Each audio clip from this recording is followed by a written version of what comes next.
వెన్నుపోటు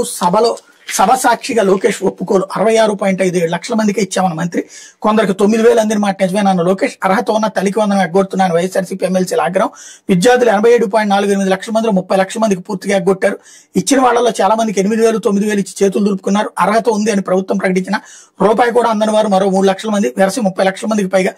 పూర్తిగా కోత అన్నటువంటి వార్తని హైలైట్ చేశారు. సర్కారు ఉక్కుజిత్తులు అంటూ శాసనమండలి సాక్షిగా బయటపడిన చంద్రబాబు ప్రభుత్వం ద్వంద్వ వైఖరి విశాఖ ఉక్కు పరిరక్షణకు వైఎస్ఆర్సీపీ తీర్మానం ప్రవేశపెట్టిన ప్రతిపక్ష నేత బొత్స సత్యనారాయణ మద్దతు తెలపకుండా కూటమి ప్రభుత్వం దాటవేత కేంద్రానికి ధన్యవాదాలు తెలుపుతూ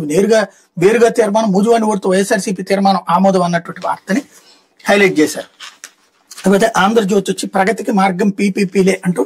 పేదలకు ఆరోగ్య భద్రత మా బాధ్యత అన్నటువంటి వార్తని హైలైట్ చేశారు. లేకపోతే విశాఖకు యాక్సెంచర్ అంటూ ఏపీకి రానున్న మరో దగ్గర టెక్ సంస్థ 10 ఎకరాల కోసం దరఖాస్తు 12,000 ఉద్యోగాలు కల్పిస్తామని హామీ ఐటీ హబ్ గా మారుతున్న వైజాగ్ ఇప్పటికే టీసీఎస్ కాగ్నిజెంట్ సిద్ధం ప్రభుత్వ పాలసీతో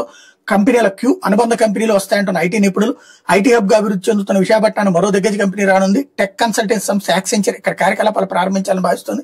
ఎకరా 99 పైసలు చొప్పున 10 ఎకరాలు భూమి లీజుకి కేటాయిస్తే విశాఖపట్నానికి వస్తామని 12,000 మందికి ఉపాధి కల్పిస్తామని ఆ సంస్థ ప్రతిపాదించిన ప్రముఖ వార్తా సంస్థ రాయిటర్స్ మంగళవారం తన కథను వెల్లడించింది అన్నట్టు వార్తని హైలైట్ చేశారు. H1B